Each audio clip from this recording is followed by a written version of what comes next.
So what's that poster behind you? Um, this one or Yeah. the one on my door? No, that's Stranger Things. Nobody cares about Stranger Things. I do. This one is a band flag. What's the band? Movements. The band's movements. It's their album art for their album Feel Something. I got it at Warped Tour. What year was that? I think it was the last one, 2018. So a couple of years ago. Oh, that's right. Warped Tour ended. Yeah, rip. I only went once. Hey, at least you went. Yeah, I got sunburned. Yeah. I think it was actually a year. Classic. What year was it? I think it was 2011. It's like 9 years ago. Oh wow, yeah, that was like when all the crabcore bands were there. Yeah, Attack was there. Yes. Oh my god, I just made a crabcore playlist like 2 days ago. Did I send it to you? No. I need to send it to you because I think you would actually appreciate it in 2020. Dude, is crabcore even still a thing in 2020? No, but my playlist is. What's the new crabcore? Is there a new take on crabcore? Is there like Well, okay, so the old guitarist of Attack Attack actually has like a solo project, and sometimes he kind of incorporates very satirical crabcore allusions. So I guess that's what it is now. Just like crabcore, ex-crabcore band members doing their own thing and like alluding to their crabcore days. that's so awkward. I know, it's great. I love how crabcore like also try to introduce like techno randomly. Yeah. In the middle of their Asking albums. Alexandria, like oh, but now like the singer for Asking Alexandria is a country artist. So Hey, yeah. maybe his constant growling allowed him to go yeehaw. Yeah, he yeehawed all the way. I think so. I think it was their first album. So I used to listen to them in high school, junior high school, like that transition period. Yeah. And my sister, I don't remember what song it was, but it sounds like he's screaming, "I want some brownies." That sounds about right. Yeah. So whenever Misheard lyrics. Yeah. Crabcore. The best band I saw there, though, I think it was actually. So I saw Day to Remember there, and I also saw Devil Wears Prada there. Oh, nice. Yeah, A Day to Remember is still pretty good. Like they aged well, and like now, Jeremy McKinnon produces like every metalcore album that you can find in 2020. So it's pretty awesome. Do you have a favorite metalcore band? Oh God. I don't know, honestly. I really like Wage War, actually. But also The Word Alive, which they kind of evolved from crabcore, I would say. And I was looking at their album Deceiver the other day. It came out August 2010. I cannot believe I've been listening to that band for 10 years. Where did the time go? Feel old? Yeah. But yeah, that's a hard question. I Prevail, it's pretty good. They're like, their latest album sounds very much like Linkin Park. Like if Linkin Park stayed on that same path of music they were making, like Minutes to Midnight kind of vibes. But yeah, anything metalcore, I enjoy. I like the Ghost Inside. Yeah, I always forget about them. They had a comeback though recently, didn't they? Hell yeah, they did. I haven't even listened. I'm bad. I should listen. Like I don't listen to metalcore often. Like I kind of phased out of that. But like when I do listen to it, I'm like, this makes me want to mosh. Yeah, no, like sometimes you just have to get it out, you know? Yeah, and I'll like sitting there in the morning drinking my coffee and just like, oh, absolutely. The same thing with hardcore. Like sometimes I'll just wake up and the first thing I need to listen to is like Code Orange or Knocked Loose. And that's what starts my day. So I saw Code Orange once. Oh, wow.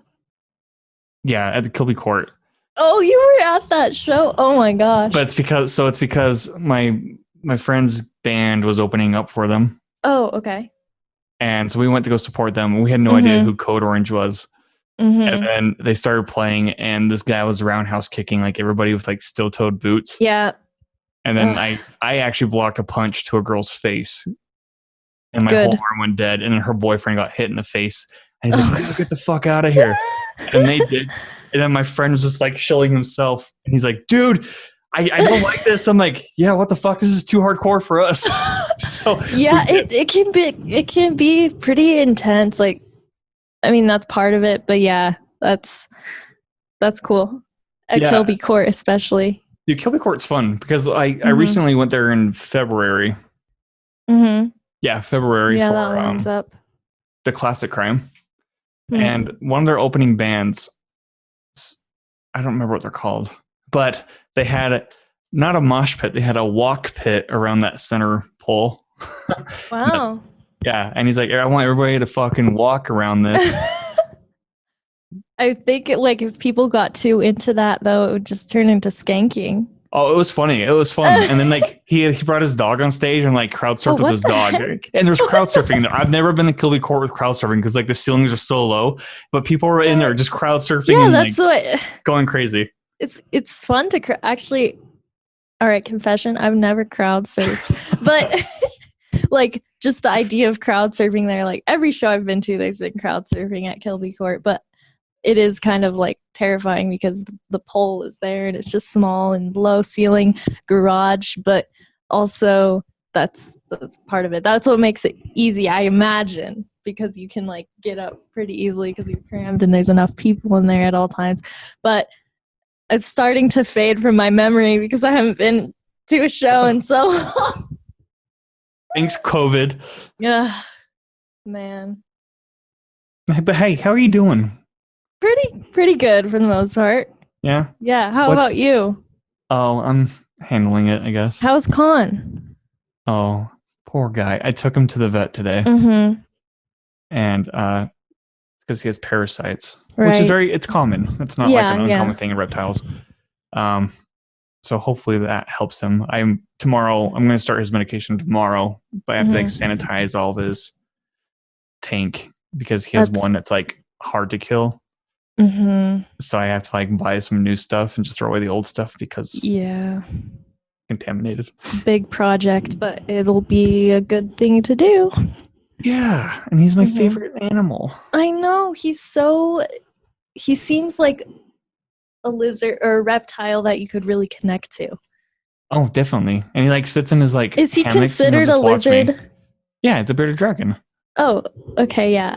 That makes sense. Well, okay, but like that's a stupid question. But it feels weird calling him a lizard because he's a dragon, right? Now, I usually say like sometimes he'll do something really goofy and I'm like, dude, what the fuck? You're kind of a weird lizard. And then I'll like walk away. Lizard. That's such a weird word. Dude, stop being such a lizard. Dude, you're being way too much of a lizard here. But okay, let's have you introduce yourself then. All right. So we can put a face to the name or a name to the face. A name to the face and the name to the voice. My name is Karlie Bagnani, also known as Karl Ricky. Oh my gosh. How do you say your last name? Bagnani. Bun-yan-e. It's not Bagnani or Bagnini, although you could say that, but the G is silent. The G is connected to the N, so it makes an Enya sound. It's Italian. See, I call you. So when I called you earlier today to confirm the time, I said, "Hey Google." I had to make sure it wasn't like triggered, but I'm like, "Hey Google, call Karlie Bagnani." Well, that's how. But then it pronounced your name. No, it pronounced your last name correctly. Seriously? I think so. Oh, you have an Android, huh? So it's probably like ahead of the game. Hey Google, call Karlie Bagnani. Oh no! Stop. Oh no! Stop! I don't want to go for you. Ignore me. Stop. Okay, that went through my Google Home, so I don't. Anyways, I'll show you after. Yeah, you can show me another time. That's impressive, though. That's cool. It knows Italian, I guess. Very good. Yeah, he's like Italiano. Mm-hmm. Very good. Oh, Very good. Eccellente. do you eat spaghetti? Do you like spaghetti? Do you even like pasta? Yeah, I love pasta. Anything carb related, or just any food really. Yeah, I can see Yeah, that. yeah. How are you guys holding up with food during this Um, crisis? Decently. It's actually been nice because, well, it's a blessing and a curse in so many ways. But like with food, saving a lot of money from not eating out all the time or like fast food and things like that. And also kind of learning to cook, not anything extravagant, but just like being a little bit more creative of how I can have the same meal, multiple times a week, but make it a little bit different each time, depending on like spices or flavors or whatever else. Even like all the different ways you can prepare an egg, right? So, yeah. I found okay, confession. Mm-hmm. The only egg I truly knew how to make Mm-hmm. was like an over easy egg. Oh, okay. But since I live on my own, Mm-hmm. I'm like, I want to spice up my game because it's kind of sad. That's the only egg I know how to cook, right? But that's actually a good one to know. Like, I'm surprised. I really thought you were going to say scrambled, but No, keep going. That's the one I learned was scrambled. Oh my gosh, congratulations. So, but I was like, okay, is there like a technique to this? Because I know some people use milk, right? Yes, But or cheese or whatever. Yeah, and this thing was like, don't use milk. What you need is like a little rubber spatula. Yes. And you just like stir it constantly until it gets kind of like and clunky. just slowly, yep. Mm-hmm. And then it gets really fluffy. And creamy on its own. Yep, and then you add some cheese in there toward the end, and then you turn it off and you let it cook itself like after it's almost done. And then I'm like, what? That's it. Why did I know this before? Because I don't cook often. That's why. Then you'll be proud of me. Mm-hmm.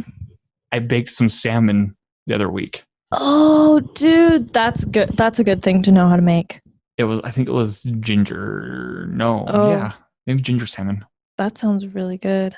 Was it ginger? Salmon no, garlic. Is so good. It was garlic. Oh, garlic salmon. That would be it too.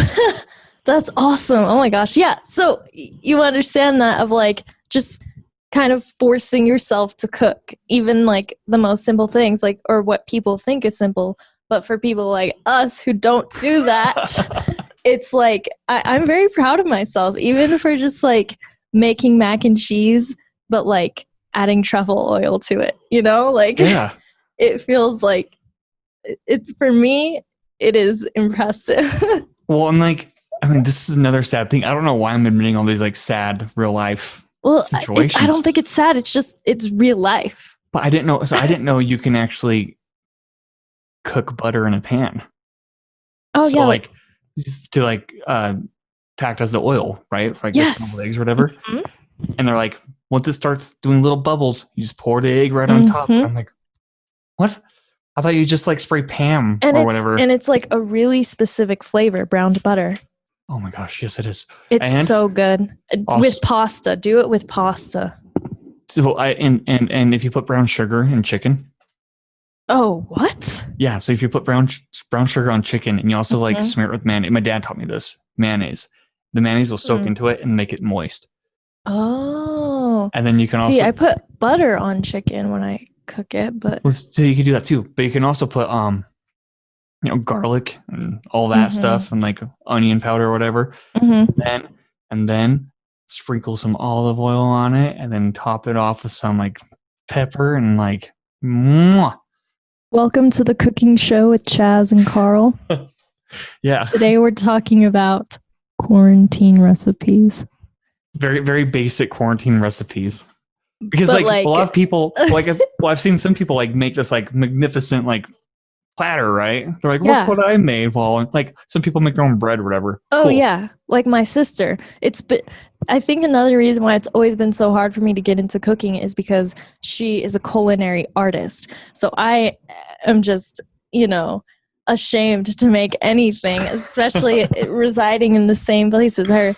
And but she's been encouraging me, so that's nice. It's very validating from her. She's like a genius chef, and she has been to Italy and has been to Spain, all of these like rich culinary countries, and like she knows the tricks of the trade. She's been into it since she was a kid.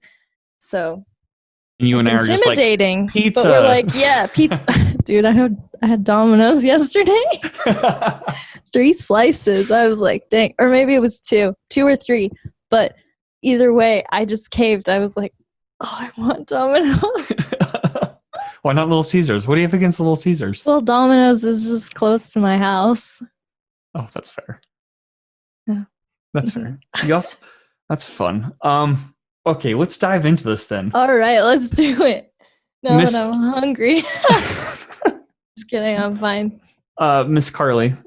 Mm-hmm. What exactly is it that you do in the artist experience? The experience of being an artist. An artist, yes. An artiste. So, do a couple of different things as an artist. As an umbrella term of an artist, I'm a creator of many types of art. Well, really just 2 main types of art. I'm a visual artist, but I'm also primarily a performing artist.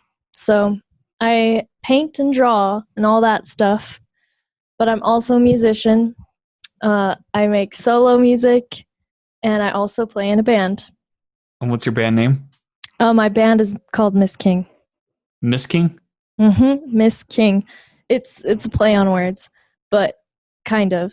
Well, yeah. It's just our initials and then ing at the end, but it looks like Miss King, so it's Miss King. For whatever reason, I thought it was masking. Yeah, well, actually, it's been mistaken as masking on posters and whatnot, and like flyers for shows. Also, it was originally mask, like MSK, without the ing, but that was taken. But yeah, that's my band, Miss King. And then my solo project, like my solo name, is Karl Ricky, and that's just me. That's just my name. But the one and only. Yes. Well, maybe. I don't really know. I think so.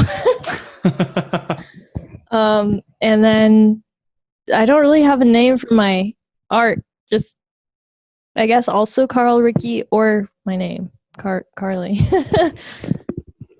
Where did Karl Ricky originate? Oh, so it was a nickname actually that my friend gave me like 8 or 9 years ago, and it's just my first name and my middle name shortened. So Karlie Raquel. Raquel is my middle name. Karl Ricky. So they're just like little nicknames for my actual name. Yeah, that's all. But it's kind of fun. And I mean, it's weird because it's like they're both kind of masculine names or like guy names, like, oh, hey, Karl, and Ricky. Ricky can be a girl name too, I guess. But when you put it together, when you see me, you're like, oh, that's Karl Ricky. I feel like it's like a little more cute. I don't know. I can get that. Yeah.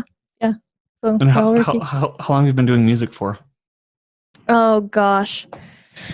Well, I would say like 6th or 7th grade. That's when I started playing music and like appreciating it. I picked up electric bass. That was my first instrument. So I was like 11 or 12.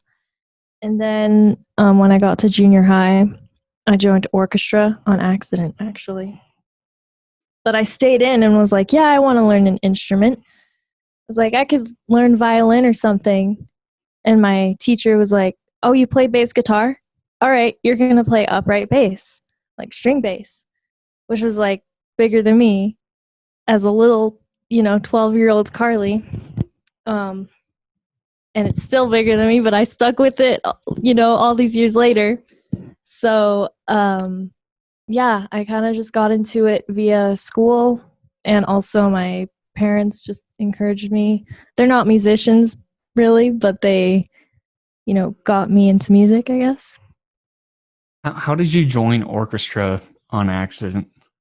Oh, well, so I went to a charter school for junior high, for middle school, but I switched from a public school. So I joined that school like I think like a month or a few weeks into the school year, so they were just trying to fill the schedule with whatever classes were available. And yeah, I don't know. I just was like in that class because it was like music related and I liked music, but I didn't realize, it meant I had to play an instrument. But since it was 7th grade, like I was learning the instrument there. So it was just like a scheduling thing, or maybe it was serendipity. I don't know. Ooh. So yeah, and that's, what I studied in college. So it took me throughout high school and junior high, and then I stuck with it. And since the instrument I play is like a tedious one to keep up with, I think, compared to a lot of instruments, there are a lot of good opportunities for being, an upright bass player. So I was able to audition and get into college, on that scholarship, on music scholarship. And then, that's what my major was, instrumental performance. So it all just, made sense. And it's what I enjoy. It's the instrument I enjoy playing the most. And I play a lot of other instruments. And in my band, I play lead guitar and do some vocals as well. But bass is just what I studied and have been classically trained in. That's cool. I know my dad actually played the bass back in the day, the upright bass. Oh, I don't know if I ever knew that. That's really cool. Yeah, I don't know. I think I found out a while ago. Mm-hmm.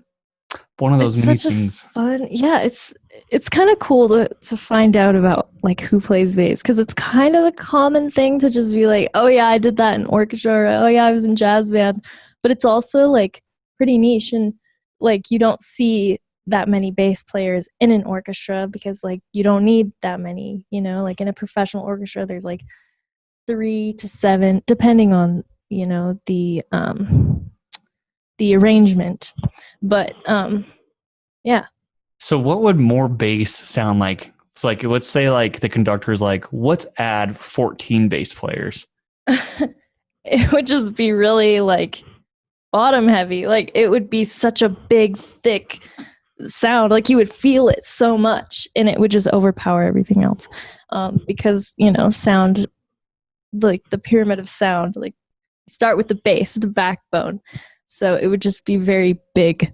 That's how I would describe it. Like big. Cinematic big, or just like overpowering? Overpowering big. So there's no reason for it. Well, not necessarily. I mean, if you look at like Mahler, like that composer, like he used a lot of like brass, okay. Like he had huge brass ensembles, and like that was when incorporating like low brass became a thing. Just like very dramatic, late like romantic music. It's just like so big. It's just like it's rich. At least I think so. I'm a little bit biased though because I love low end sounds. I can get that. Mm-hmm. There's one song that I really enjoy that I can tell. Mm-hmm. Well, how am I going to phrase this? There's a song that I enjoy because like the intro is all bass, but the lead singer's voice is definitely bass as well, and he's playing the bass. And it sounds very gothic and emo as fuck. Yes. From like the 1990s. Oh, that's sick. Yeah. What song is it? Send it to me. Okay, it's called Black Number 1 by Typo Negative. Huh. And it's like an 11-minute song of cool, badass, like Halloween. Cool. It reminds me of Halloween. That makes me like want to get like all moody for Halloween. I know exactly what you're talking about. My sister and I categorize this as Halloween anticipation. Like, oh my God, we went and we saw Slipknot and Marilyn Manson back at USANO when they came through, and we just were sitting there on the lawn just looking at each other, and this was in like August. We're like, oh, there's so much Halloween anticipation at this show. So I know exactly what you're talking about, and it's good. I love it. My band members are into that too. Specifically our drummer, like he loves that, goth, like it's just so specific, but it's so a thing, and I know what you're talking about.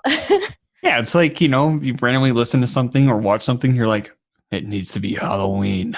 Yeah, like it's spooky season at all times. Like, yeah, I think, yeah, I definitely know what you mean. And my band members, like they get it too.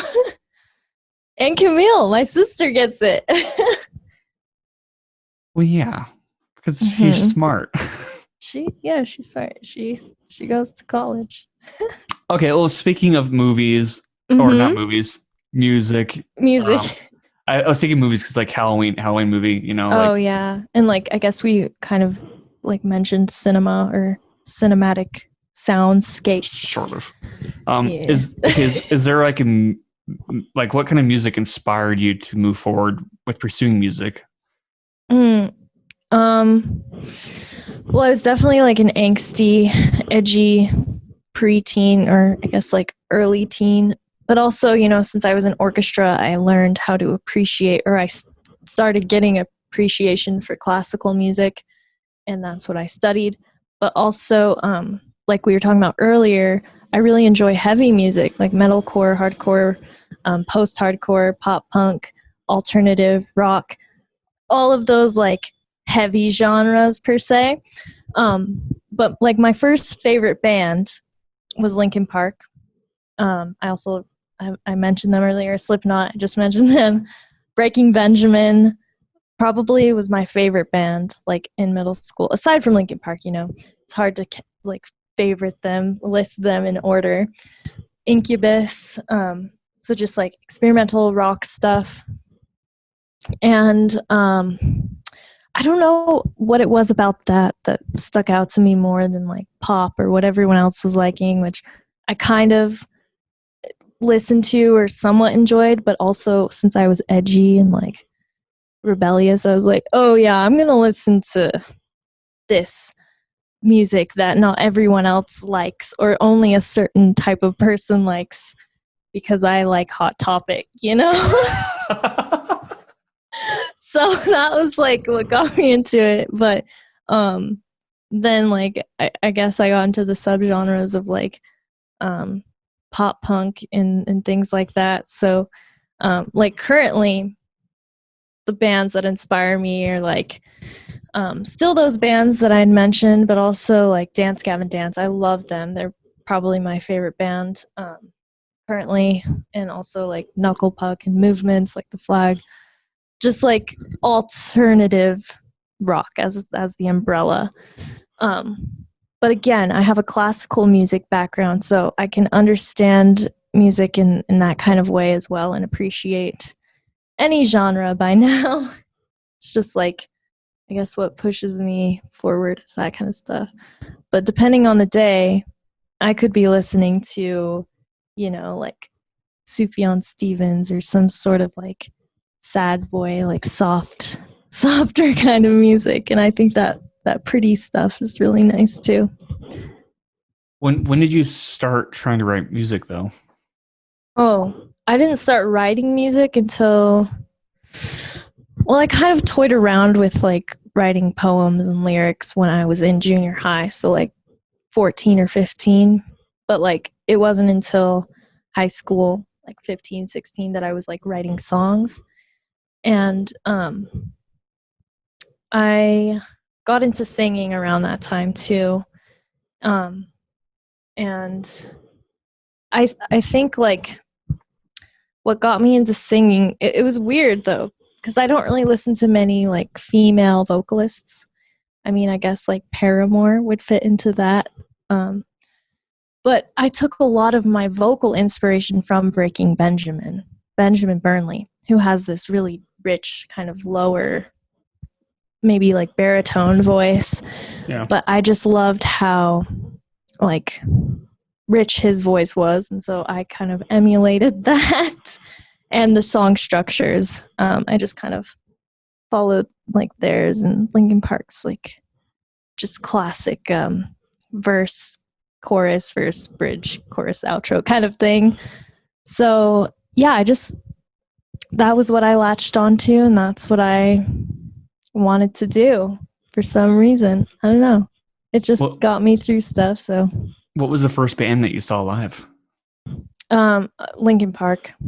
Yep, I saw them when I was, I think, 13 or 14. This is a lot of this happened, like the origin of my music inspiration was when I was like that young teenage age, very impressionable, very much.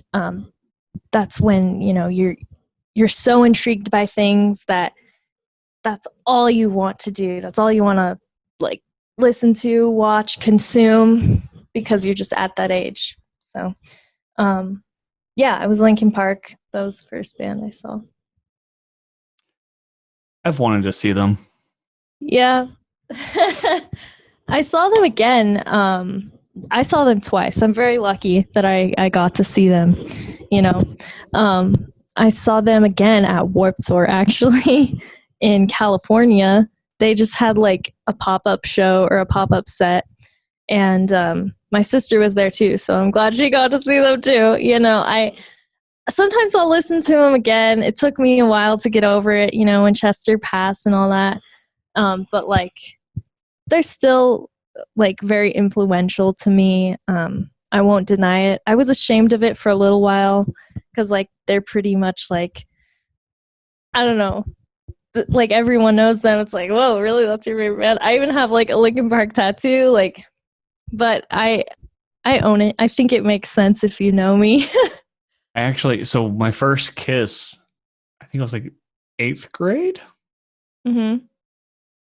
Summer of 7th to 8th. So the transition 7th to 8th. Mm-hmm. Shadow of the Day was playing on the TV, like the music video. So emo. Oh my God. Then I had my first kiss on the couch while that was playing. That is so iconic. You know, my first boyfriend also, like, that was what we bonded over. It was Linkin Park. We're still decent friends. But that's so funny. That's like and I think for our age, like, it makes sense too. Like that. That's when Transformers was out, and that was like the exactly for Transformers. Like, mm-hmm. Yeah, was back. That was 13 years ago. Oh my God! Yeah. What? Whoa. Did I just age you? Okay, there's actually a new TikTok thing going on where they say like no, don't know, and they'll stay like on one side of the line. I've seen that on Instagram. And they were playing all these classic like 90s, early 2000s pop music, R&B music, right? Mm-hmm. And the whole time, these two girls stayed over and don't know. And I'm like, oh no, oh man. What? Sometimes it's hard to believe it, but like, you know, that's another. I mean, to kind of go back to the music that I like, or what influenced me. Also, like 90s grunge. That was like what my dad listened to, and my mom a little bit. So that was just like what I heard. So just like dad grunge, I guess. Yeah. But yeah, and that but yeah, with that TikTok meme, if you played music from today, I would probably be in the don't know category. It's so like I listen to the same albums. Like I don't know much of like what's on the radio or like who these big like top 40 artists are. I'm trying to be better at it because as like a music educator, I feel like I should know. Be in touch. Be aware, yeah. So I'm trying to be better about it. But yeah, I don't know a lot of the things these days. I feel like I aged myself way too much. And oh man. Well, so like I think the only pop music that I'll listen to willingly. Mm-hmm. I don't know. It has to have like a good beat, you know. Like if it's something that we played at a house party, and like hell yeah, I could chill with it. Mm-hmm. But when Taylor Swift released her like "Look What You Made Me Do" stuff, I've binge listened to that whole thing, like the whole album, just because it was throwing shade, and I wanted to be in on the drama on Twitter. Oh my God. I'm honestly so glad I don't have Twitter anymore. Yeah, but that's when I met. But yeah, I've kind of stayed in touch with Taylor Swift because like my sister really liked her like for a really long time. I had a coworker who really really liked her. That was her favorite artist. And like I kind of know some of her stuff. I went in phases. For a while I didn't really like her because I was like, oh, she's singing like the same 2 or 3 notes, like whatever, anyway, do that. But it's not really about that for her. It's like about the whole, well, I don't know. I can't really speak to that because I don't listen to her that much. But yeah, she like can put out content that people are going to listen to and can enjoy, whether they listen to her consistently or not, at least for me. And so on Taylor Swift and you being a musician and a writer, have you written like breakup songs? Yes. Has that person ever found out? Like, have they ever like come to you and they're like, so? I don't think so. I don't think anyone that I've written like a savage so to speak song towards, like I don't think they really care, or like maybe if they listened to it they would act like they don't know, or maybe they just don't listen to my music. I don't know. But my breakup songs are like my like savage kind of in your face, like music is more like emo, like sad, it's not like, oh, F you for doing this. It's like, oh, I kind of forgive you even though you like screwed me over. Although that's just with my personal solo project music. Although like in my band we've been writing somewhat angry music. Some of it is somewhat of like not necessarily dissing, but like experiences that we've been through that we want to like put a middle finger out about it. So yeah, your band. So I think it was like what, a month and a half ago you released new music onto Spotify. Yep, we released an EP. Yeah, I jammed out to that while I was working.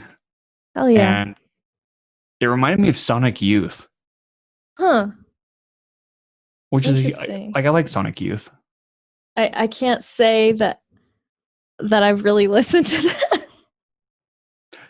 Well, that's that. See, follow her. This is bad. This is bad.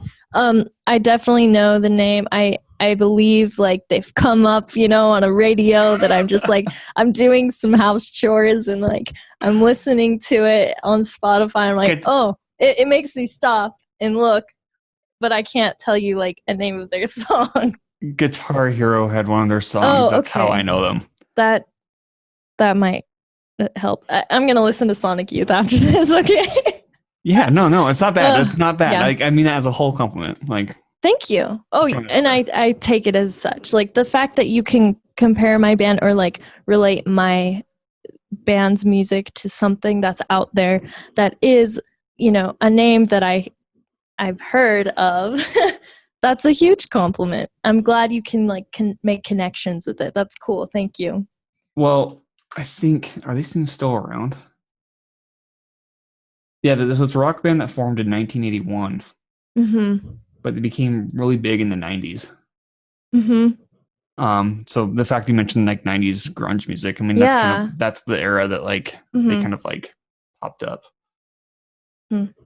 I feel like I don't really know. I can't speak to it because I just don't know enough. Yeah.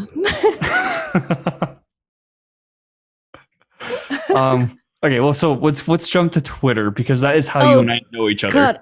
Oh my gosh, you're right. Oh no. And, oh God. And then you announced that you're going off Twitter, like after 3 times of like hanging out and talking, and I was like, okay, yeah, that's cool. Yeah. That's right. Oh my gosh, yeah, because that was like 2 years ago. I've been off Twitter for 2 years. Thank you. Do you feel better about it? Absolutely. You'd probably have an aneurysm right now. It's a shit show. Yeah, I mean, and the thing is, like, I see it all over Instagram anyway. So, like, people's screenshots or like just people I know are on Twitter. So it's still like very prevalent in my life. I'm just not on there, or I'm just like off the grid. I the last time I logged on my Twitter was probably like in the fall, like last fall. Just because like I was kind of curious, I was like reminiscent, and I was, oh man, I was on there for like 5 minutes and I was off. I was like, yeah, I don't need this, and I feel that way somewhat of Instagram. I've gone back and forth with wanting to leave Instagram for a while too. It's just hard to like be out of the loop, but also it'd be nice to go off the grid. But I don't know. Maybe someday. Maybe once I have a little bit more of an established life, I can leave social media. Yeah, that's how I feel. Like I fucking hate Facebook. Oh yeah, I'm so glad I never even got into Facebook. Yeah, no, that's awful. It's just a lot of pressure to keep up with, and I like that, it's a great platform to use, especially lately, with like the BLM movement and just everything going on in the world, like to voice concerns and opinions and like real information, factual information that you're not going to get otherwise, and also things that you may not be aware of otherwise. So I think it's great as like a vocal platform, but and maybe that's what it should be. And like I'm not going to tell people, oh, you can't post your life on there. Like, of course you can. Like, well, from whatever. You can post what you want. No one's going to really like stop you. But also post important information too. Like, I think it's cool that we're able to do that. So I agree. Because I don't know, I kind of get tired of seeing same post over and over again about somebody's family. Like, it's like, I know your whole family now, Karen. Thanks. Yeah. All for Facebook. It's another Thank thing. you. It's like I like the idea of just being a little bit more private these days. Like, I don't have anything to hide necessarily. Like, ask me anything. I'm an open book. But like, if you don't know me personally, or you don't approach me in that way, I don't really need to put it out there anyway. That's how I feel. But there are people who think otherwise, and that's good for them too, like if they want to be posting their life, or like their life is social media, or like YouTubers or whatever it may be, like that's cool. And that's an interesting thing about being a musician too, is like, oh, I want to be private, I want to have my life be my life. And it is. I have a personal life outside of being in a band, and what I post, or what, we all post on the band page, is portraying me as a band member. So there's a lot more to it. But I like that I can, be that kind of stage persona, like Karl Ricky as opposed to Karlie Bagnani.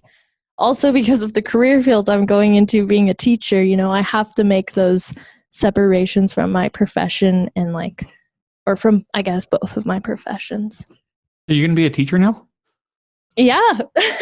I mean, I hope so. It's hard to say right now because of, COVID and everything. But yeah, I mean, I just finished, like, I just got my master's degree in music education, Master of Arts in Teaching. Master's? Yes. Karlie Bagnani. So I hope that I didn't do that for fun. I hope I can put it to use. See, that's where I'm at with my bachelor. I'm like, that too. This is fun, I guess. Yeah, no, I'm just like, oh, I haven't done anything for like 2-3 months. I've been unoccupied, but I finished my master's degree in quarantine, and all that stuff. So everybody give her a round of applause. Thank you. So yeah, I want to put that to good use, that knowledge, that expensive piece of paper, number 2, which it was another kind of serendipitous thing.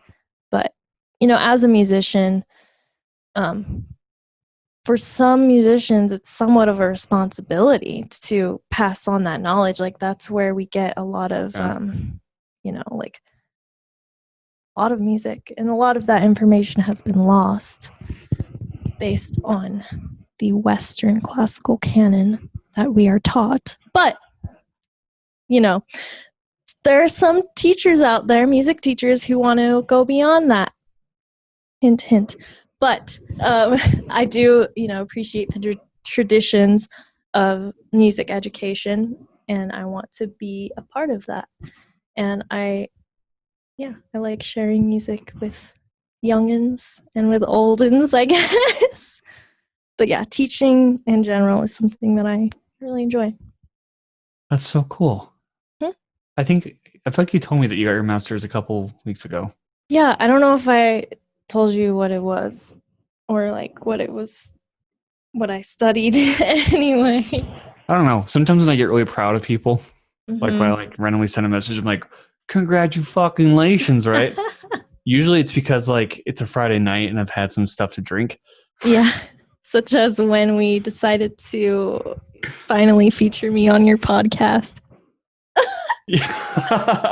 No. I've reached out to you multiple times to get you on here. What?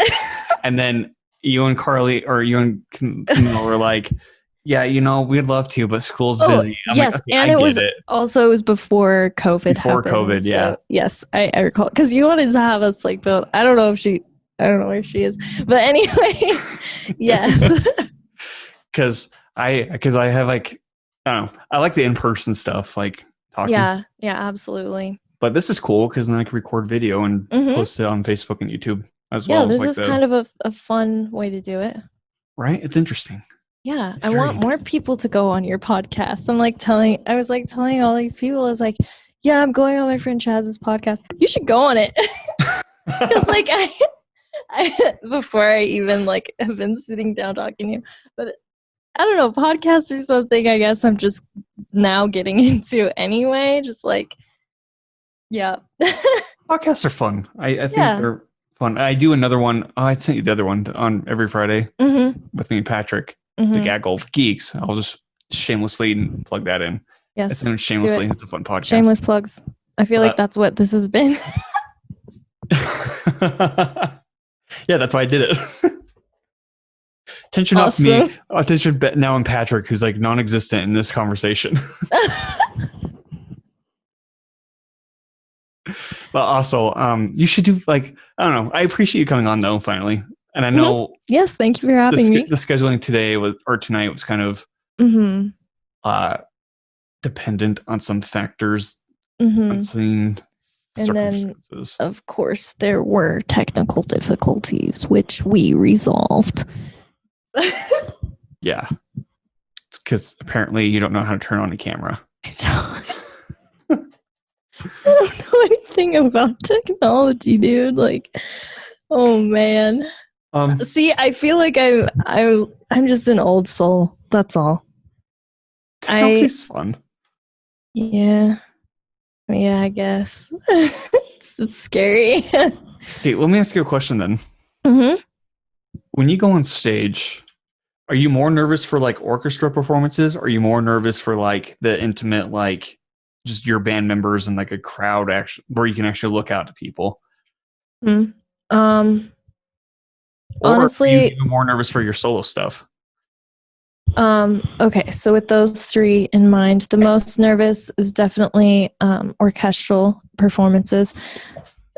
Specifically, I think I'm more nervous to play orchestra performances than solo, like concertos and things like that, because there's just so much pressure. As a classical musician, like it's a very high pressure field to be in, but I love it. But it is terrifying. And like people are always like, oh, no one knows if you messed up. And no one really does know if you messed up except for yourself and maybe the conductor and maybe your section. So,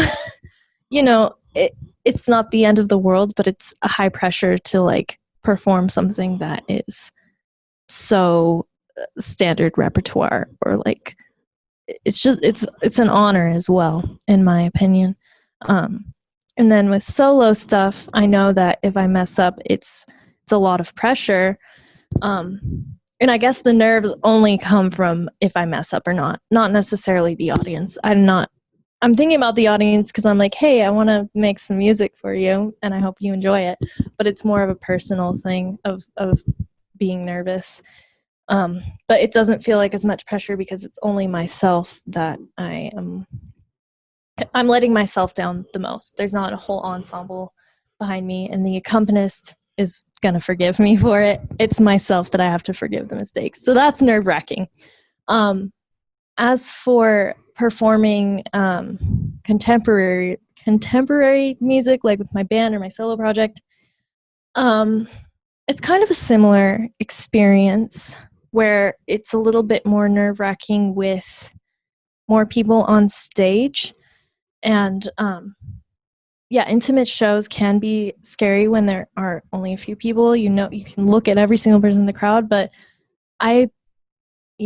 the synergy is a lot easier to manifest in that way too, because if you are confident, if you're putting on a show, they're going to feed into that, the audiences. And if you are having a good time, I would hope that the audience is as well. And but with my band, I'm very comfortable with them, and there's 3 of us, so I don't really get too nervous. Once I look over and I see my pals there, my family, I'm like, oh, this is cool. I love doing this. I love making music with them.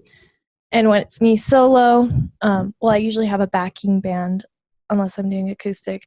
Acoustic live streams, I've discovered, are very stressful, but I might do another one sometime. I think they're fun. You did a live stream? Yeah, I've done 2 What? on Instagram. I'll have to do another one then, I guess, so you can go. Yeah, text me, be like, yeah, I'm doing a live stream. Yeah, and those are scary because you have an audience that's watching you, but you can't see them. You can see their comments, but not all of them are commenting. And like, oh my gosh, that's the thing about social media too, is there's so many eyes on you. But anyway, I kind of went in circles with that. But if I were to rank to answer the question and to rank like the most nerve-wracking, orchestra ensemble performances, solo orchestral performances, then I would say solo me performances, then my band. My band is least stressful because of the energy that I'm feeding off of from them, as well as the audience, as well as just being comfortable. And that's the music I enjoy performing so much. So that's cool. Yeah, thanks. Yeah, I don't know. I don't like audiences. Yeah. Like stage fright. Well, what about? Okay, sorry. Continue. No, what were you gonna say? Like a film premiere. Does that make you nervous? Oh, like, fuck does that? Oh my gosh! So, yeah, because I mean, I guess you're getting on stage in a way, and like. Well, it's because like when Night Adventure premiered at the festival last year. Mm-hmm. Award-winning short film, by the way, everyone. That you Night have of Adventure. that you composed the piece for. Indeed. Haha. No, so like when that premiered, I purposely sat in the back. Oh. And then I didn't know they were going to do a Q&A after, but so all the filmmakers that had their stuff shown that night had to do a Q&A. Mm-hmm. And that wasn't bad. Like I was up there with Landon, and I let him do most of the talking. Okay, yeah. You know, like nervous, hands in pockets, like avoid the contact of all people. Put the hood on, zip it up. Yeah, kind of. I'm like, just look at your feet and just don't, don't look up. And don't make eye contact. Then the next night, when we actually won the, was it the best short film under 500? Mm-hmm. The original plan was for Landon and I to both go up, and at one point we almost had everybody else go up. Mm-hmm. It was like a whole thing, right? Right. And then I stood up and nobody else stood up. Landon did, but I was like already walking away, and he's like looking at me like, what do I do? And I'm like, maybe I can wing this. So I told him to sit down. And then I like looked out into the audience. And I was like, shit. But you did that. You did that. Also, I just remembered I wasn't at that premiere because I believe it was the same day as my senior recital. It was. That is so wild. It was. Wow. But congrats to both of us for doing those things that we did. Right. Well, no, and like, here's the thing. It's like, you know that I love that piece that you did in that movie. Thank you. And I still listen to it on my phone occasionally. It's pretty good. I don't know if I think I put it on SoundCloud. But did you? I should do a revamp. Maybe just throw it out there, like a really nice, clean, crisp, updated version of it. And the version in the film is fantastic. Who did sound? Nate, right? For he music? did the production. Yeah, music production. No, he mixed it. Oh, he mixed. Oh, are you talking about stories? Or are you talking about he did nicotine? stories, but I believe he did nicotine as well. I don't know if he did Nate nicotine. Ashby. No, I don't know. I'm pretty sure he did. But either way, I think sounds great. My dad did. Whoever too. did. Oh yeah, he did some too. Okay. Yeah. Whoever did it sounds good in the film. Nate and my dad, both wonderful people to work with. Wonderful music producers. Yes. Yes. But it's a film, like film rendition. So it'd be cool to have like a different version of it, or like I don't know. Yeah, because you wrote it to fit the scene, and exactly. I remember I made you watch that scene like 5 times. Yes, I did. Yes, it's a good scene. I think I did okay. No, you did, because like. Oh man, I would love to do more film scoring. Isn't that fun? I think it's fun. Yeah. Collaborating for me is fun, especially when you have like the bare bones, and you're like, okay, like it works bare bones, but like it'd be more impactful with the music or some sort of collaboration behind it. And I've done a little bit with my sister too. You know, she obviously is involved in film and production, but I did like documentary sound design for one of her things. It was great. It was also like a collaboration. I wasn't the only musician on it, but like I did more of like the sound design than the music itself, but I did do some of the music as well. Right. So, and like instrumental stuff, and just like a different type of scoring. See, and like I think it's fun because like music is one of the backbones of a film. Like there are very few films that don't utilize music and still have the same impact. One that comes to mind, No Country for Old Men, has like no music at all until the credits. That's a very, very solid film, very intense throughout the whole thing. Yeah. Camille's talking about that film all the time. Oh, it's so great. But like, imagine watching Star Wars without the music. No, I can't. No. Like it's not the same. I mean, Star Wars is a huge example to throw out there, but like, I mean, it is for a reason, you know, like. Oh man, yeah, music in film is something that I've always wanted to get a little bit more into, and that's something that's really fun about being a musician, is that there's so many possibilities, so many options, so many paths I can go down. And you can be very experimental.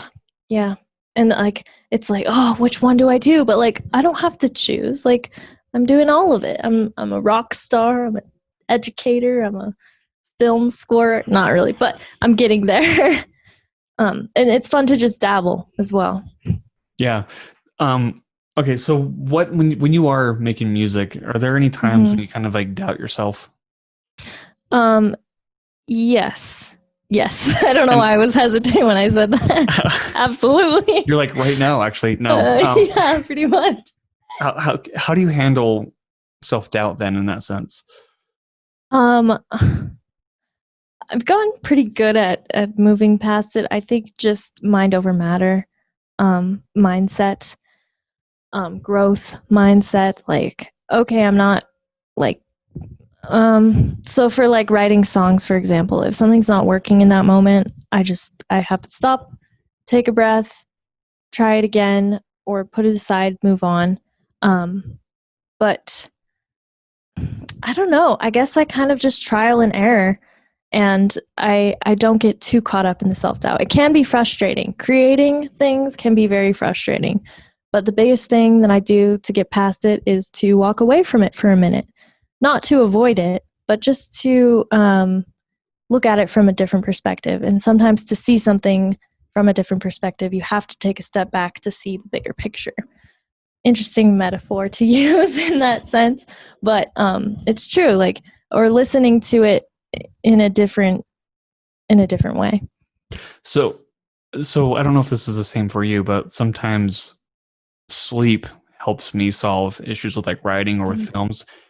Does that ever help you solve some stuff with music? Like if you were doubting, like, let's say, like, you have this idea, right? But like you couldn't fully bring it to life. Like you're just like, what note do I need to hit? Like what chord structure do I need to put into this, right? Or I don't know, whatever language musicians use. No, that's good. That's right. What scale do I need to use? But does that ever come to you in dreams, or like, I don't know, not dreams, yes. like sleep. Well, like sleep, yeah. Sleep it away. Yes.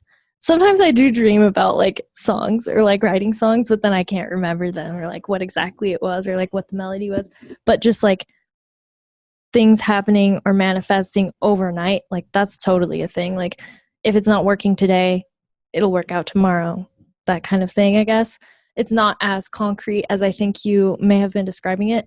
But when it comes to visual art, that's totally a thing. Like I have painted a lot of things that I've dreamt. So it's a lot more clear, like visually, but like as for sounds, it's weird. Like I don't know if you could really hear things in a dream sometimes, or like it doesn't come out the same way. It's a weird thing to think about dreams and whatnot, but I've written like lyrics based on dreams that I've had, actually. So, but when it comes to like structure and things like that, it's just a matter of like chipping away and just trying it from a new angle, or trying it and failing in every way possible. And sometimes, like, I'm kind of a perfectionist, but I've kind of broken away from that because you just drive yourself crazy if you have to do everything perfectly. So like leaving something as it is. And then, so say I write a song and I don't like how it turned out, but I can come to it the next day or a few hours later and be like, you know what, this is okay. It's not like settling. It's more like, oh, I was just so caught up in overthinking it, trying to be perfect a minute ago. But when I look at it now, this actually makes sense. And I mean, that was something I guess I learned just from being in college for music too, and understanding how song structures work and knowing that there's a formula to it and all that stuff. But at the end of the day, it's just what sounds good or what feels good. I get that. Because the only reason I ask about the whole sleep and dream thing is because like that was a kind of weird question. Let's be real. But I mean, we could have gone off into that concept even more if we wanted to, I'm sure.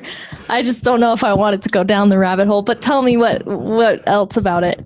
Well, no, it's just because so like Night of Adventure, for example, while writing it, I kept hearing like a musical piece toward the end, like just in my mind, right? Yes. And it would actually appear in my dreams. And then somehow, I didn't talk to my dad about it, but somehow he was able to like replicate that. Oh. Like synchronicity, you know? Like, I mean, that was like, yes. So like watching that and like hearing some like simple like violins or whatever it was, I was just like, this is fucking it. Like, this is it, Chief. This is it. Dreamland came to life. Yes. I know what you're describing though, because like I said, it happens more with my visual art. It's easier to like manifest that way. But like, oh man, that's so sick. Let's dive into your visual art then. Oh gosh. I kind of use it as a crutch to my music sometimes, but also it goes both ways. Okay, do you still have the Instagram page for your art? Yes, I do, actually. Do you I don't post on that quite often? like super actively. I'm trying to. Like quarantine has been so frustrating because I'm like, oh my gosh, I have so much time to make art now. This is what I've always dreamed of. But then I'm like, oh, I guess I'll do a sketchbook doodle. But anyway, yes, my Instagram for my art is k.ricky.art. krickyart. And then my normal Instagram is at Karl Ricky, by the way. Just have to put in some plugs. Anywho, my visual art. I saw a meme the other day, and I might show it to you. And it says something like, "Yes, I'm an artist. No, I don't make any art. Yes, we exist." I think it was a tweet, but I saw that and I lost it. I was like laughing so hard I was crying because I was like, this is so hurtfully true. Don't you love how like it just rings so well? And I mean, maybe you could relate to it a little bit too. It's like, yes, I like when you just go through a dry spell of like making something, whatever it is you make, even for songs. I think I've written just one song in quarantine. Like, also though, like I think there was too much pressure from the start of like, oh, you have all the time in the world to do anything you want. You must use this time and create. No, not necessarily. At least I put that pressure on myself. I know a lot of people did as well, but anyway, I haven't made a ton of art lately, but it's been in my mind. So with visual art, it definitely like marinates in there and then it comes to life. Usually comes out differently than how it goes in my head, but I'm usually pleased with, how it comes out anyway. So I know you have a lot of tattoos. Have you designed your own tattoos before, or? Oh God. So yes. And a lot of my art or my sketchbook pieces are inspired by, this kind of American traditional style of tattoo, like the ones on my arm. I have one tattoo on my leg that I drew, and I didn't tattoo it myself though. I went to an artist to do it, and it's like a house with an eyeball.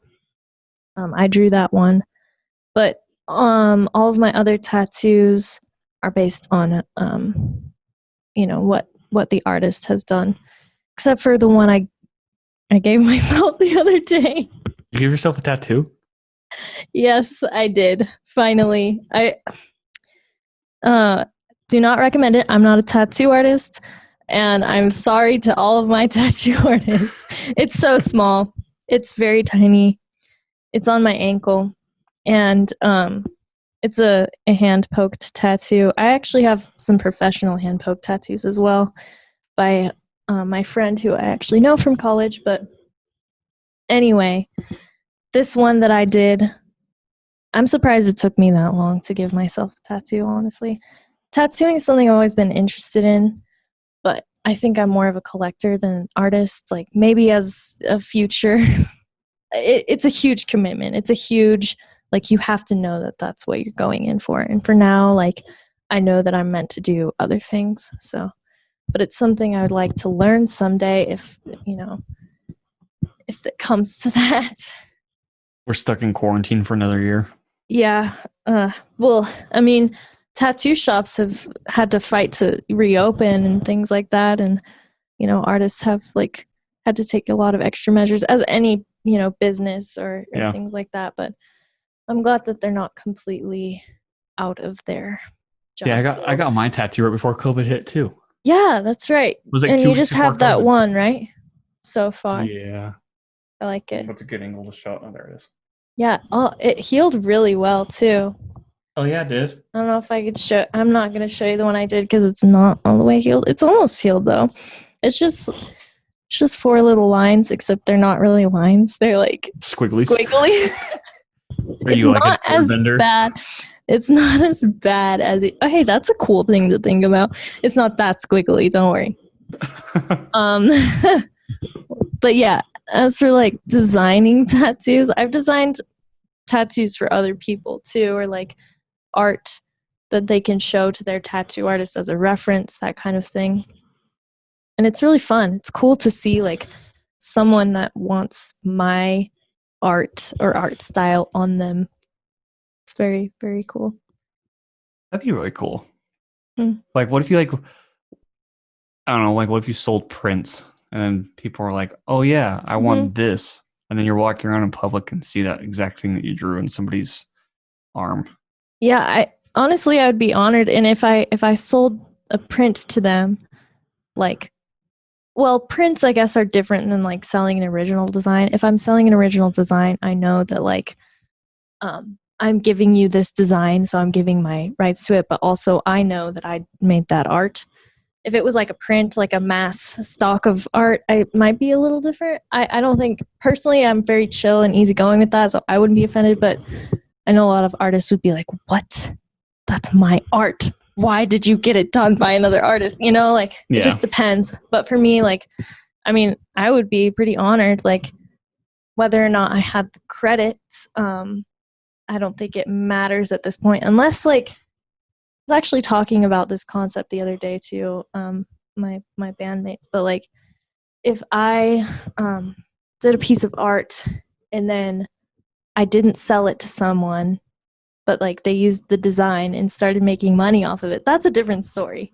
Say I did sell them the design for, you know, $15, and then they use it and they make a lot of money on it. Well, I'm the one who sold it to them. And there are like a lot of legal things you could get into with that.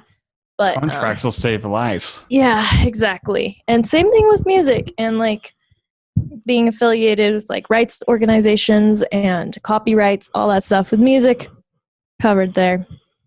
Art, I'm not at that point yet. Don't steal my art, people, but talk to me if you're interested in it. I wonder what a tattoo artist's opinion is on this. Yeah, I would imagine they're not as thrilled or like chill about it as me, because that's like a very serious profession. And when people try and copy tattoo artist styles, like, it's a joke. Like if someone saw, and it happens all the time, you know, like, don't copy other people's art. Don't copy other people's art in any form, whether it's visual art, music, anything like that. Yeah. You can take inspiration from it, but like, if you're going to rip someone off of what they're doing, you're not going to do it as well. Might as well just ask them for a copy so you could trace it. Yeah, honestly. And like, that'd be interesting to know. Like, I wonder how much legal stuff goes behind tattooing and like what's copyrighted and like what's not. Because like, I know sometimes in movies or films, sometimes they have to get the release from the tattoo artist to have a tattoo shown in the film. That's true. Or like completely cover it somehow and like just makeup, makeup. And but I know like there's such thing as flash sheets, and I think it depends on the artist whether they're saying this is an up for grabs flash sheet, whereas, you know, I drew up this bunch of art for other people to tattoo multiple times, as opposed to, oh, I drew this piece custom for this person. Like, at least 2 of my tattoos on my arm are flash. Like, they're a little bit different than what other people have, but this artist specifically, you know, he does hundreds of these all the time. Maybe there's like slight nuance differences, but I know that I'm not the only person with these tattoos, you know? Placement's different too. Then there's that whole story of matching tattoos. Yeah, there's so much to it. I do. I have a couple. Yes. Oh, cute. Yeah.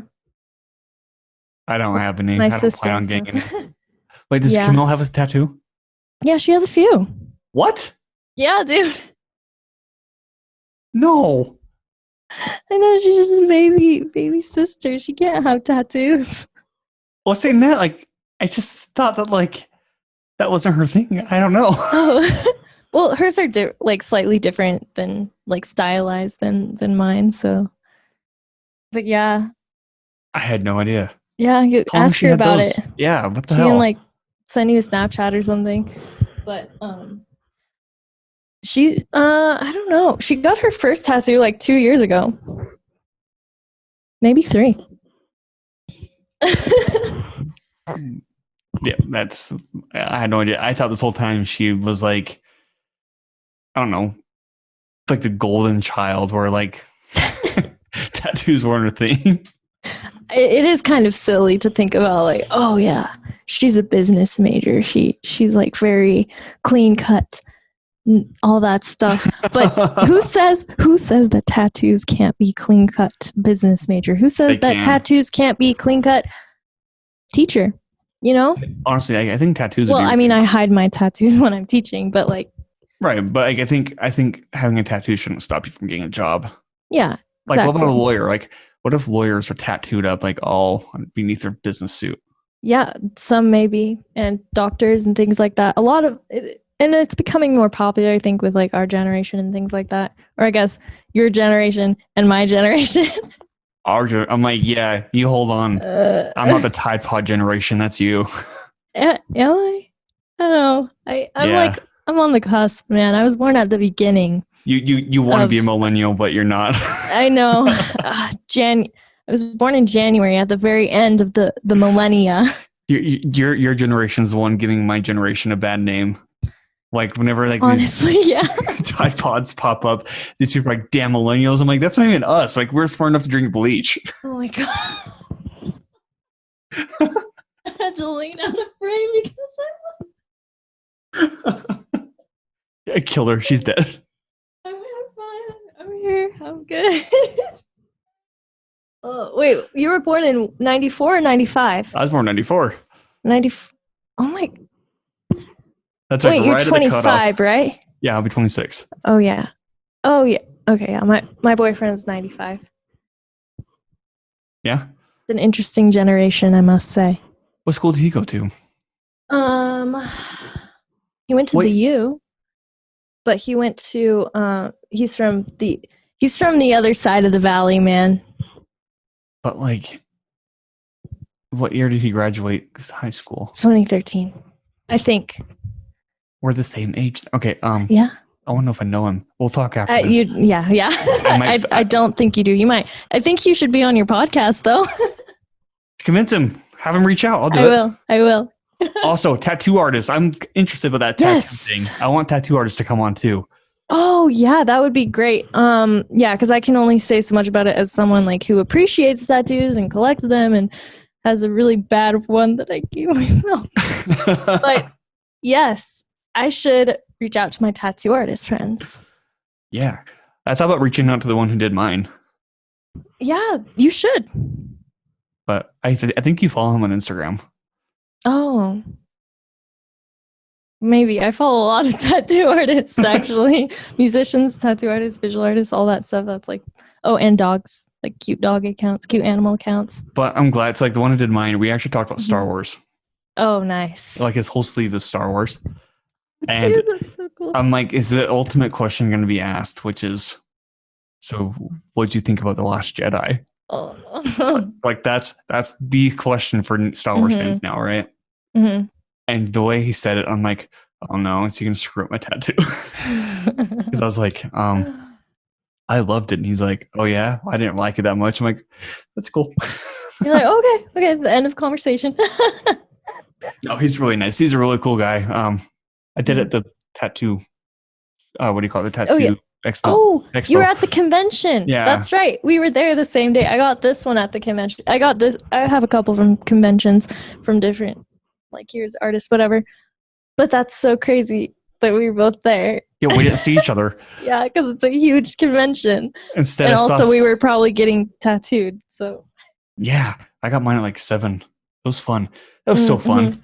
Like, dude, I love the tattoo convention. Well, and after that, I was like, do I want to go to a different like stand and see if they could give me another tattoo? Yeah, dude, 2 in 1, that would be sick. Like 2 tattoos in one. Actually, my first tattoo, I got 2 in one day. And I've had like long sessions too. I've actually only had like one super long session. It was like 6 or 7 hours. Dear God. Yeah, it was painful. My shin. Not really. The last 45 minutes to an hour was pretty bad. Right next to my knee. That's a bad spot, man. I'm so scared to get my knee tattooed. I feel like underneath the knee is probably worse than on the knee, but still, I'm scared. But what obviously, I'm not getting tattoos in a long time because, well, I need to be wise with my funds. Not saying that tattoos are not a wise investment because they're a lifelong investment. but also because COVID. COVID is a thing. But tattoo artists are a thing, and they need to do their work as well. Support local artists. Exactly. There's nothing wrong with that. Yeah. True. Oh, that was a fun tangent. Yes. I think it's relevant. It's a part of, this culture that, music, art, tattoos, it all kind of goes along. It does. Mm-hmm. It very much does. Mm-hmm.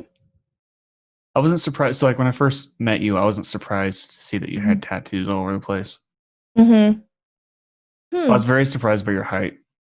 Yeah, that's the most shocking thing to people when they meet me. It's not like, hey, it's so good to see you. Or like, oh my gosh, like, wow, hey. Because, like, I've met a lot of people through the internet, through social media, through, like, messaging, or, like, I saw them once or in passing. And then when we actually meet, they're like, you're so short. You're so small. I thought you were taller. No. I mean, that's what I thought, but, like, no. Yeah. But then you, like, know me and you're just used to it. Yeah, because I know when we met that coffee shop to hang out. Yeah. And we sat outside and I got fucking sunburnt. And it was like in April or something. Yeah. And we got fried.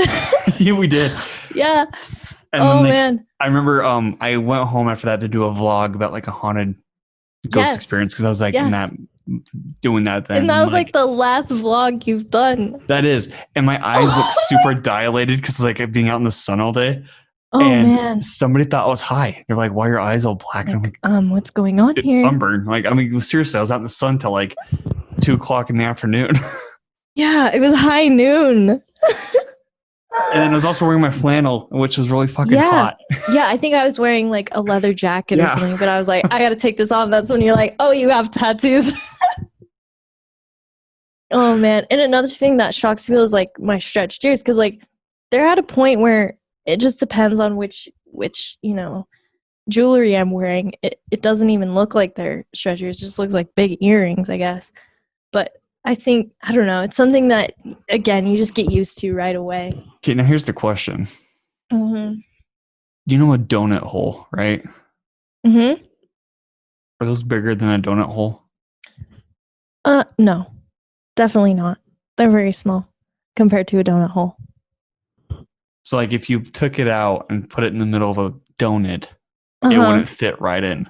No, it wouldn't. It depends. If it was like a mini donut, like a donut, maybe.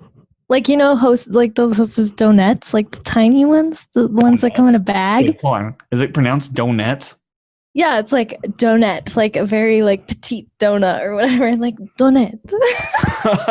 like donna, mia donna. Is that how you say donut in Italian? No, that's how you say woman. But donut, like, I guess adding et makes it smaller. I don't know what the what's the word, etymology is, but also I always confuse etymology with entomology, which both those are like they're worlds apart. I love entomology though. I mean, I think bugs are cool, but I don't know what to say to that. That's okay. We're not going to go on a bug tangent, although I guess it could tie into the tattoo tangent we had because I have bug tattoos, but like... Would you collect bugs that are like, pinned and like... Yeah, like entomology, like studies, or like taxidermy or things like that. Yeah, I like that stuff. So pretty much what you're saying is that you would collect taxidermies of bugs. Yes, absolutely. That's horrifying. Really would love that. I think it's beautiful.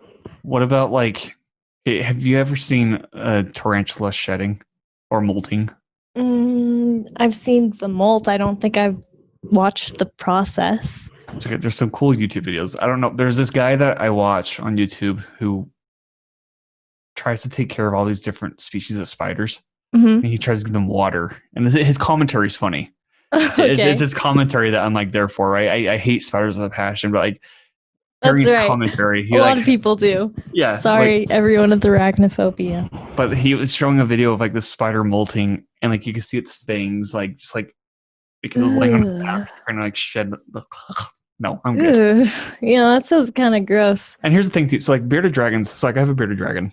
Mm-hmm. I'm part of this bearded dragon community on Facebook, right? Mm-hmm. To look for tips and just like right, yeah, just dragons. Like, yeah.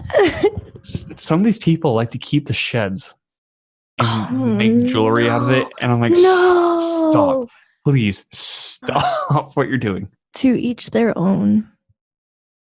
You know, I've actually seen like plugs like that where there'll be like snake skin, like what's the word, like in resin, and like I've also seen like spiders in resin and beetles. My ears are too small for that. Honestly, that would be pretty cool. I think I'd wear that, but like not the skin. That's a little bit much, I think, for me.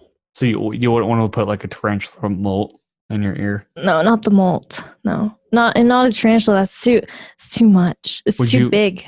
So there's a country where it's a delicacy to eat tarantulas. Mm-hmm. Would you do that? I don't think so. No. So I wouldn't either. I mean, yeah.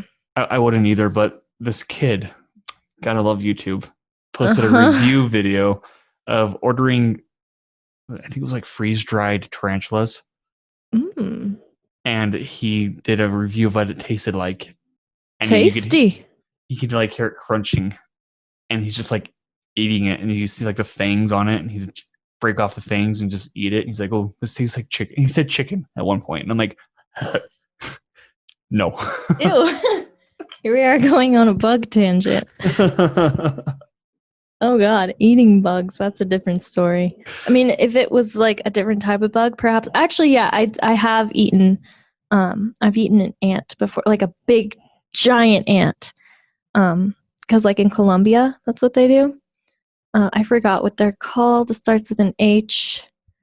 But in my Spanish class in college, my professor, she was from Colombia, so she brought us these ants to try, and of course I tried it.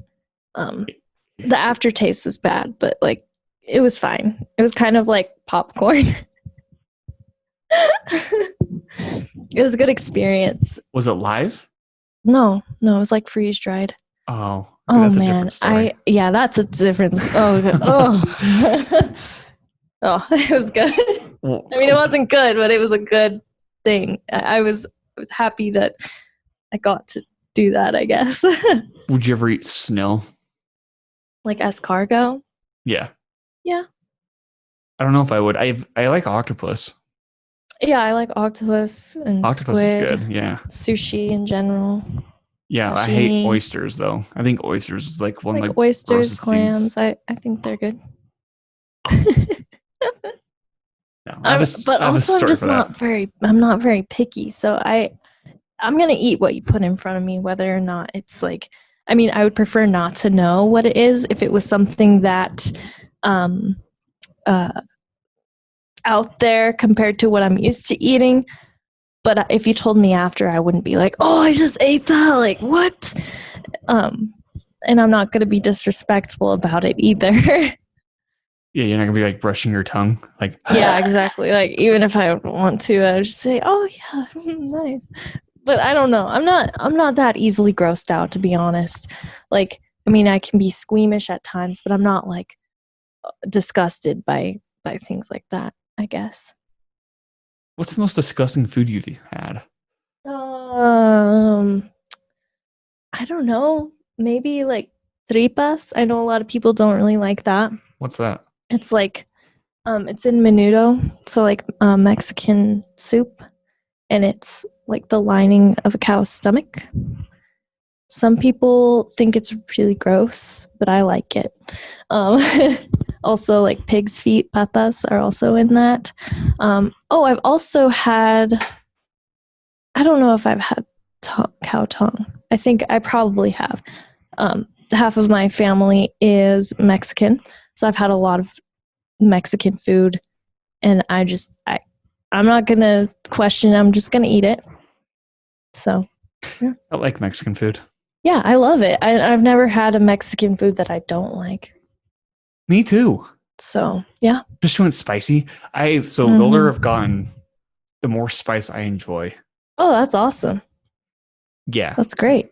Like Robust. no, seriously. It's like let's test the limits. Like with Indian food, I'm like, how hot can we actually go, right? Like so there is such thing as too hot. Like, don't get me wrong. Yeah, yeah. Like that what the YouTube show where they eat their what's it called? The hot ones Oh, or whatever it's called. they have like the different levels of like hot sauce or something, Yes. and you could do like the challenge or whatever. I don't know if I could do that, to be honest. Seeing how they cry afterward, I'm like, no, oh my good. gosh, man. No My reason. boyfriend would live for that. Honestly, he loves spicy things. I'm just like, I'll eat something spicy if it's not gonna like burn my face off. But he's like, oh yes, I want it to burn my face. Oh, fuck yeah. Kidding. But yeah, I don't really. I'm not gonna go out of my way to eat something spicy necessarily, but I don't want it to be bland either. Okay, here's a question for you then. Kind of like my music. Just kidding. Here's a question for you. All right. So, you have been the subject for some of my photos. And by some, I mean a lot of my photos. If you go to my Instagram page, you'll see Karlie's face more than once. That's me. Would you ever do like a photo shoot just eating food? Yeah, I think so. Make the food look glorious.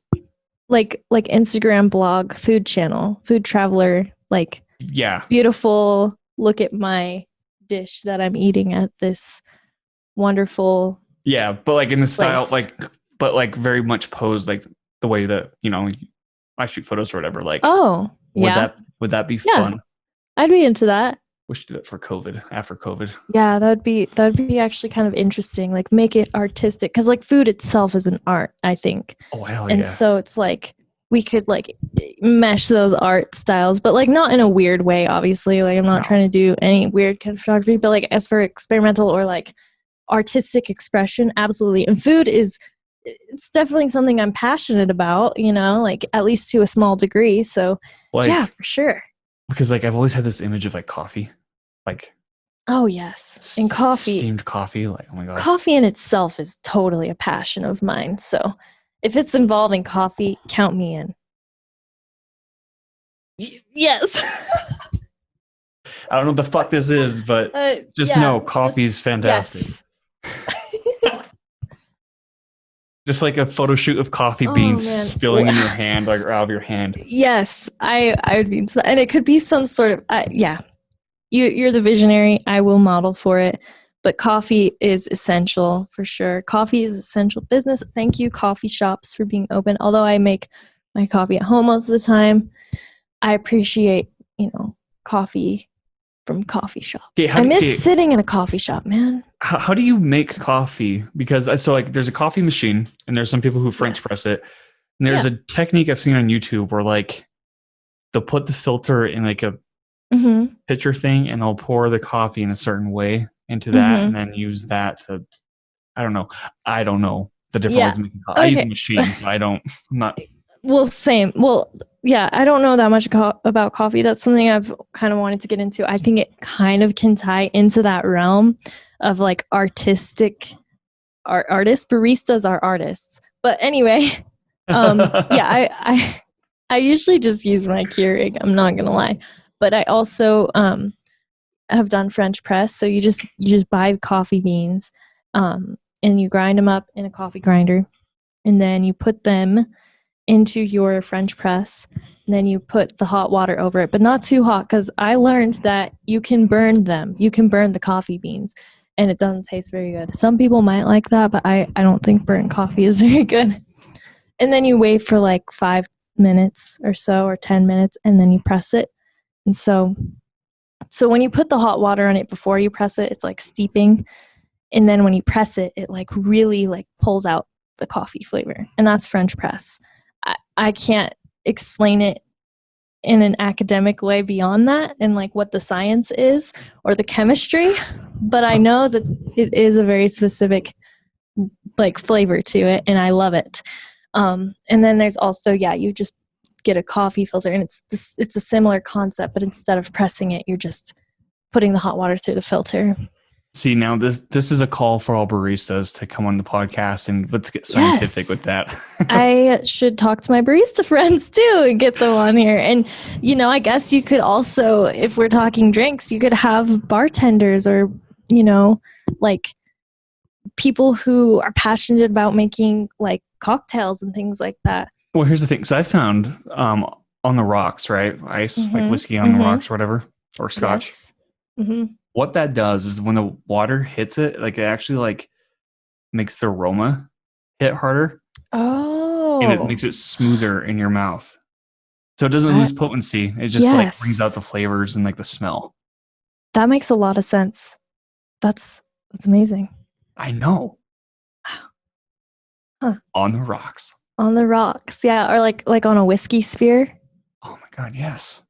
I also, I mean, I won't go into too much depth about that because I'm not going to like promote that kind of conversation, but like as an art in itself, and as like whether or not I participate in that, as an adult, but, just going to experience that like at a bar, like being in those places at a coffee shop, drinking coffee, it's so much different. And I totally miss that.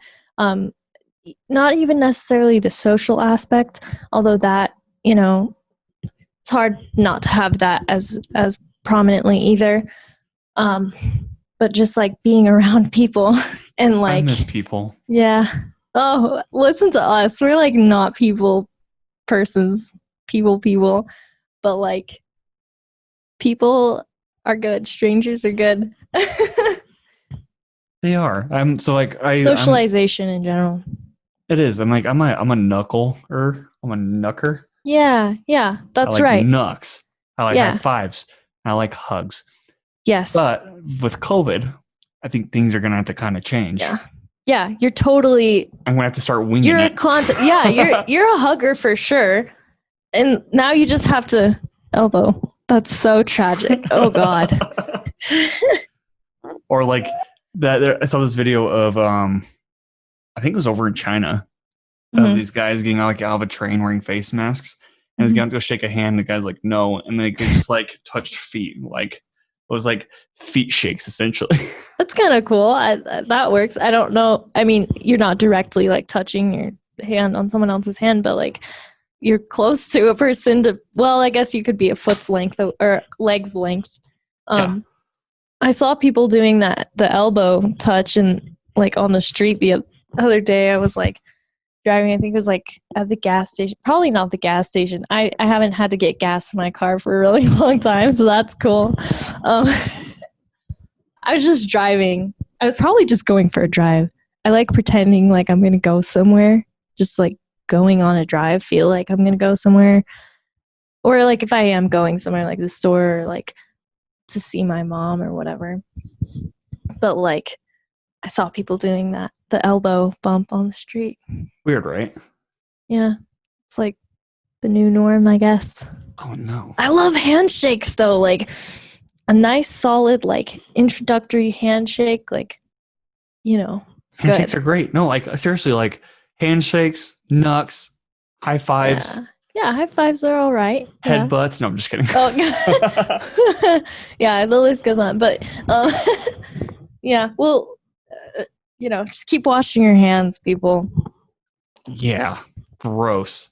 Also, because Con has parasites, I'm very paranoid now. Oh God, yeah. About everything. So I'm like constantly washing my hands after like I get anywhere. Oh my God. This whole thing's got me all like yeah. But at least you'll be like extra clean, I guess. Like tidied up. I suck at doing dishes though. But all right, let's go toward the end of this. So you can have your Thursday. It's not Thursday. Wednesday night. Wednesday, yeah. I was like, oh gosh, is it Thursday? No. I don't know days anymore. It's hard. I agree. I'm just sitting here like yes. But okay. What are your fears of pursuing music or drawing or just your art, your craft? What are some fears you have with that? I guess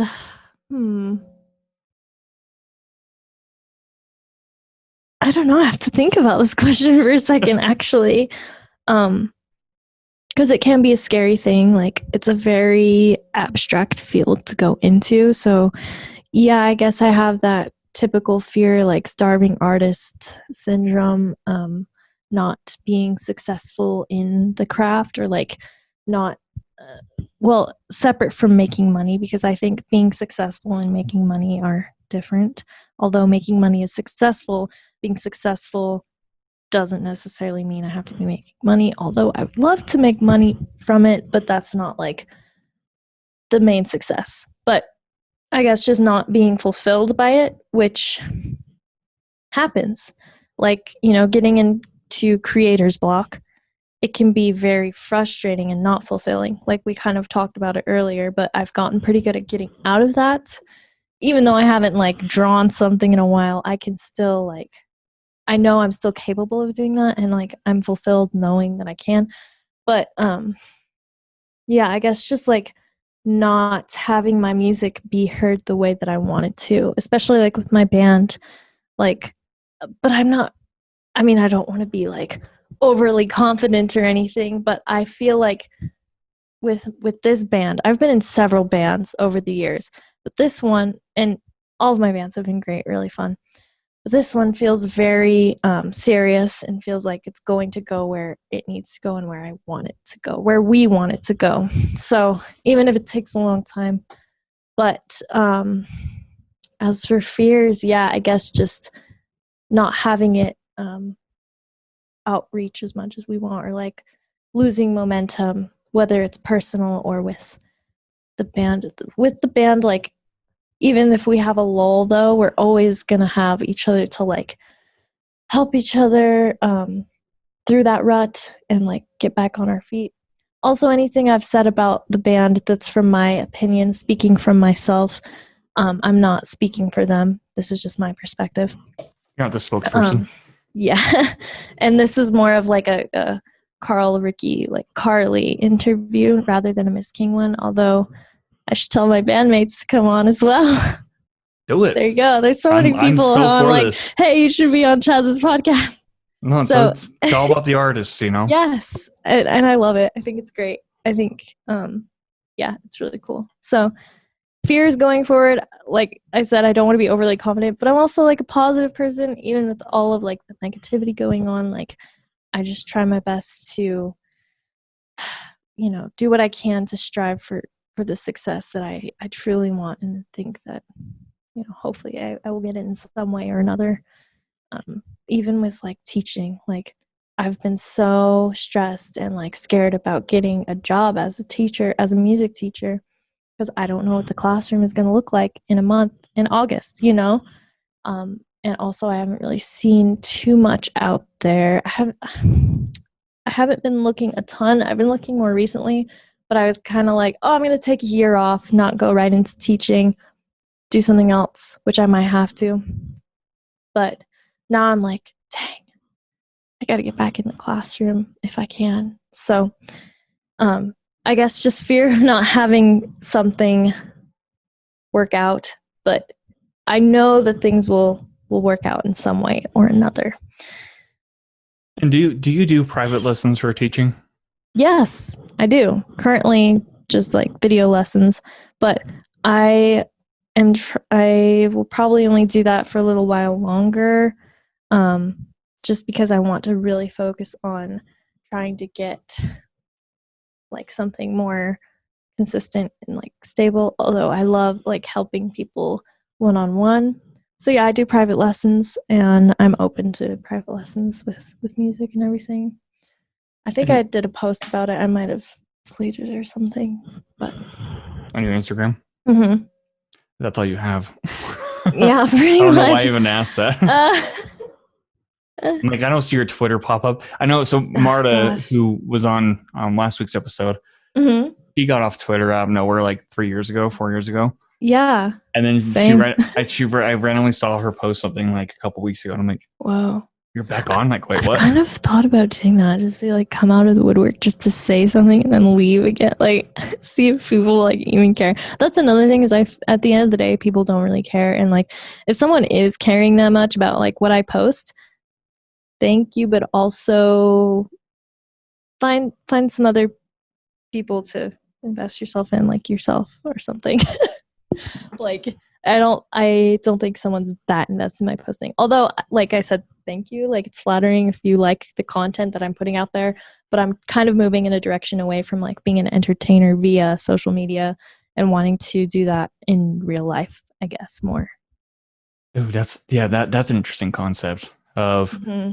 painting yourself on social media as being somebody else, whereas on stage persona and like in person persona, right? And like getting the gigs that way, like that's the old classic route of going, traditional, classic, traditional. That's me. Look at you, fresh, old soul. Like we could tie that into my next thing a little bit because you kind of touched on it a little bit earlier on.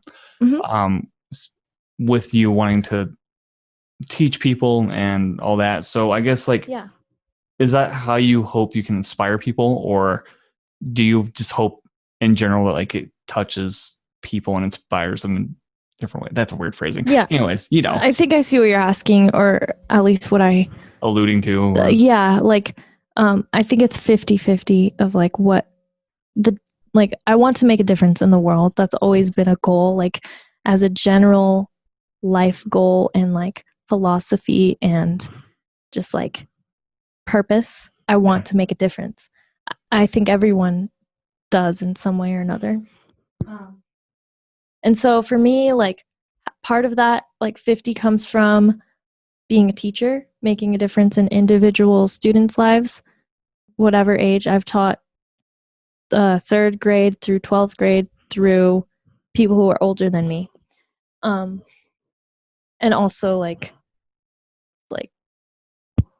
teaching as like a concept the other 50% from my music, whether it's like my solo project or my band, specifically my band. I really, in the past year, wanted to put more of a focus on that, and we've all kind of agreed on that to like make that our primary source of creative output. Like it's what we want to do together. So I want to make a difference with that somehow, like whether it's relating to the lyrics, just the way that the music sounds really resonates with people, or the way that we write, or the people that we are as band members. And then I guess going on a personal level, like I hope that I make a difference in people's lives personally as well. And if I don't, that's fine too. But like, so teaching, one of the main reasons I'm going into that is because like I want to help individuals. Like I was helped through music, and then I want to still be making music to help with that as well. And what's one piece of advice that's actually stuck with you throughout the years that you can even give to others? Miss Teacher. Yeah. Oh man, now you're putting me on the spot. Teacher mode. Something that's very, very cliche, but a huge piece of advice is never give up. Don't give up. Keep trying. Persevere. And also be yourself. And yeah, just don't give up. Keep striving. It will work out, and even if it's in a way that you don't think it is gonna be, something good will happen if you keep that positive mindset. I know it's hard. You can have bad days. That's all right. But just like, don't get too caught up in the negativity. Well, I think you kind of touched on something where, like as artists, just across the board, you kind of want to express yourself freely, and just express yourself. And it might be parts of you that like nobody even knows about, and they don't have to let it click, right? It's just you expressing yourself. I mean, with lyrics especially, there's so many influences that go into that, right? Where somebody might assume it's about something even though it's completely different from you. Absolutely. And it's extremely subjective, but I think a lot of artists, like myself included, can get very egomaniac and egotistical. And egomaniac, what the fuck? Egotistical. Ignore me. I'm a writer, I promise. I speech good.